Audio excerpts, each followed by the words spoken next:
वो शोरूम के अंदर आया और अंदर आकर के शोरूम में अकेला ओनर था और मैं थी एक कोने में बैठी हुई, जो मैं सब सुन रही थी।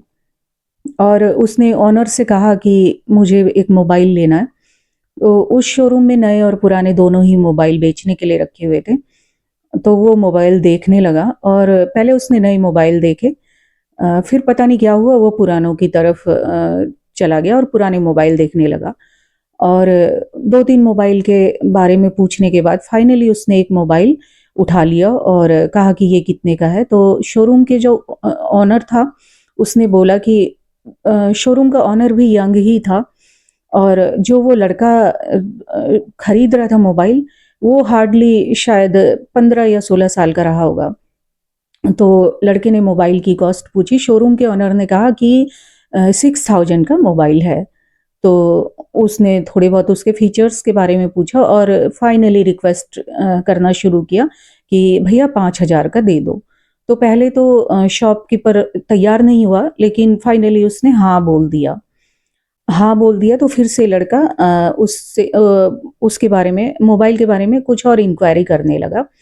और जैसा कि उसने बताया, शोरूम के ओनर को वो बता रहा था कि मुझे स्टडीज़ के लिए चाहिए। उस वो पैंडेमिक का टाइम था दरअसल, और दिल्ली में तो पूरी तरह से सन्नाटा ही था उस बीच।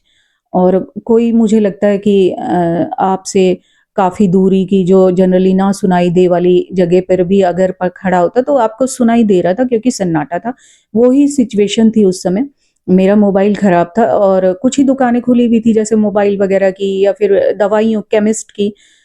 तो हमारे घर रोहिणी में, मतलब सेक्टर 3 में एक काफ़ी बड़ा मॉल है। वहाँ पर दुकान खुली थी एक मोबाइल की। दुकानें भी सारी खुलती नहीं थी, इक्का-दुक्का ही खुलती थी। तो ख़ैर मेरा मोबाइल ख़राब था तो मैं भी वहाँ पर गई हुई थी और ऐसी जगह पे मैं, सब दूर-दूर ही बैठ रहे थे और कोई था भी नहीं दुकान में। दुकान का ओनर था और मैं गई तो एक कोने में मैं बैठ गई, मेरा मोबाइल, वो उसने कहा कि कुछ बताया कि मुझे मतलब ये इसमें गड़बड़ है, और वो रिपेयर करने लगा। तो मैं बैठ कर के वेट कर रही थी। इतनी सी देर में ही मैंने देखा कि एक आदमी साइकिल पर और उसके साथ एक लड़का, जो कि जैसे मैंने बताया 15-16 साल उम्र होगी, तो वो दोनों आए और उन दोनों के बीच में, बाहर थे वो उस समय तक, और मैं अंदर से ही देख रही थी, दुकान के अंदर बैठी हुई। मेरा मोबाइल बन रहा था तो मैं देख रही थी। तो पता नहीं उनके बीच में क्या बात हुई, बाहर की बातें मुझे सुनाई नहीं दे रही थी, पर अंदर दुकान की बातें तो सारी सुनाई दे रही थी, क्योंकि बिल्कुल सन्नाटा था उस समय दुकान में। तो ख़ैर वो लड़का अंदर आया और वो जो बुजुर्ग उसके साथ थे वो बाहर ही खड़े हो गए। और लड़के ने ऐसे ही मोबाइल देखना, जैसे मैंने बताया, मोबाइल देखना शुरू किया और उसको जो मोबाइल समझ आया, उसकी कीमत भी तय हो गई। तो लड़के ने थोड़ा-सा मतलब इधर-उधर देखा और सकुचाते हुए फिर बोला, हालाँकि उसने धीरे से बोलने की कोशिश की थी कि भैया मेरे पापा बाहर खड़े हैं, मैं उनको बुला के ला रहा हूँ, आप उनके सामने ना 6000 ही इसकी कीमत बताना और 6000 ले लेना और फिर बाद में मुझे ₹1000 दे देना। तो जो शोरूम का ओनर था ना, उसने, पता नहीं ओनर था या जो था, मतलब जो था शोरूम में, उसने ऐसे ऐसे बोला कि हाँ ठीक है, मतलब मुँह से नहीं बोला था, ऐसे करके बोला कि हाँ ठीक है। तो वो लड़का फिर बाहर गया और अपने फ़ादर को, उसके फ़ादर हैं, उसके कन्वर्सेशन से मुझे पता चला, उनको बुला के लाया अंदर और उसके फ़ादर को, अपने फ़ादर को ऐसे दिखाने लगा। तो उसके फ़ादर ने बोला कि ठीक है, तू कह रहा तो ठीक ही होगा। फिर उसने जो उसके फ़ादर थे, उन्होंने अंदर ऐसे ठूसे हुए थे यहाँ पैसे, धोती में, जो उन्होंने धोती पहनी हुई थी उसमें पैसे ठूसे हुए थे। उन्होंने वो पैसे निकाले, थोड़ा-सा गाँठ खोली धोती से और वो पैसे निकाले, उसमें 6000 ही पूरे थे। मैं देख रही थी ये सारा नज़ारा, जिसमें कि 100 के और 50 के नोट थे। बिल्कुल ऐसे बंधे हुए, वो नोट अपनी कहानी अपने आप ही कह रहे थे कि उन्हें बहुत मुश्किल से इकट्ठा किया गया है। ख़ैर उसके फ़ादर ने वो 6000 दे दिए और दे कर के वो दोनों मोबाइल लेकर के बाहर चले गए। और उसके 2 मिनट बाद ही वो लड़का, जैसे कि उनका तय हुआ था, वो लड़का अंदर आया और उसने शॉपकीपर से कहा कि भैया दे दो। शॉपकीपर ने कड़क के पूछा क्या? तो वो बोला कि ₹1000। वो थोड़ा धीरे बोल रहा था, क्योंकि वो सोच रहा होगा कि मेरे पापा को ना सुनाई दे। ₹1000। शॉपकीपर ने बोला कौन से? तो उसने बोला कि भाई हमारा डिसाइड तो हुआ था अभी। वही पुरानी बात उसने रिपीट की लड़के ने। तो शॉपकीपर ने बिल्कुल मना कर दिया। उसने बोला कि नहीं, मैं तो 6,000 का ही बोल बोल रहा था, आपने 5,000 का बोला, मैंने थोड़ी ना बोला 5,000 का।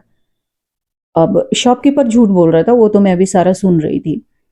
लेकिन जो वो सिचुएशन थी, मैं आम तौर पे ऐसी स्थिति में बिल्कुल भी चुप नहीं रहती, और कोई स्थिति होती तो मैं उस शॉपकीपर की बैंड बजा देती।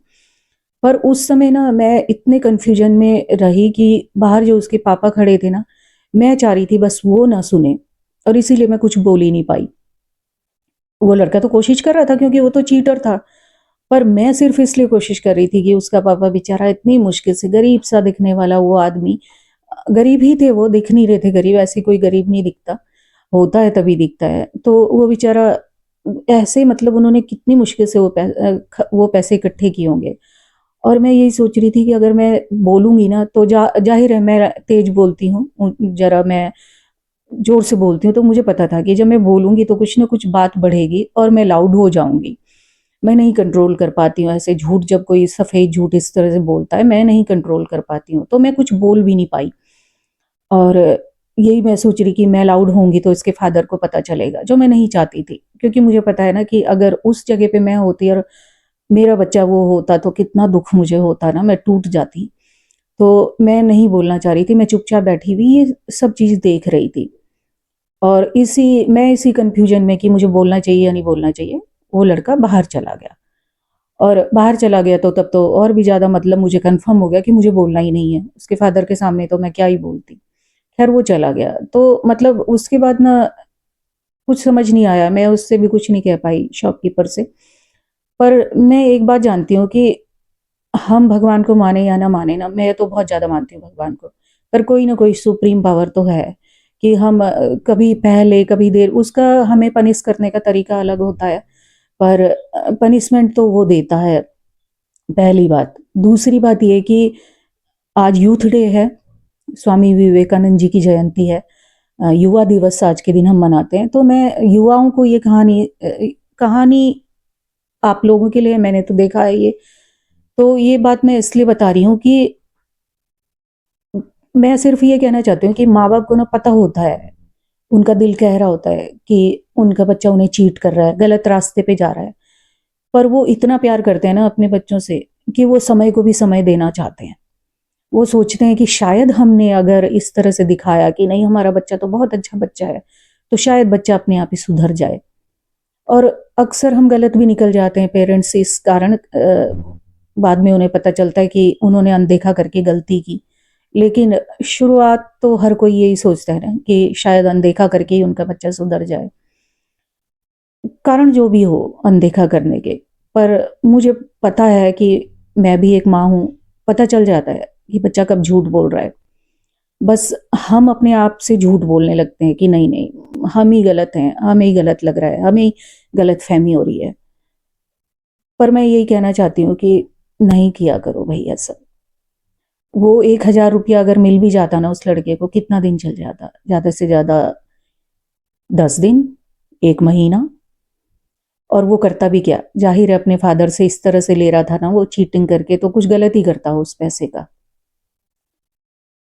तो मैं यही कहना चाहती हूँ सब यूथ से कि माँ-बाप बद्दुआ देते नहीं हैं, पर लगती है। माँ-बाप की ज़्यादा लगती है। जब आप माँ-बाप का दिल दुखाते हैं ना, उनकी ज़्यादा लगती है। मेरा एक्सपीरियंस है ये। तो मत करो ऐसा, किसी पराये के साथ तो करो मत, लेकिन अपने माँ-बाप के साथ तो बिल्कुल भी मत करो। बस यही कहना चाहती हूँ। जय भारत।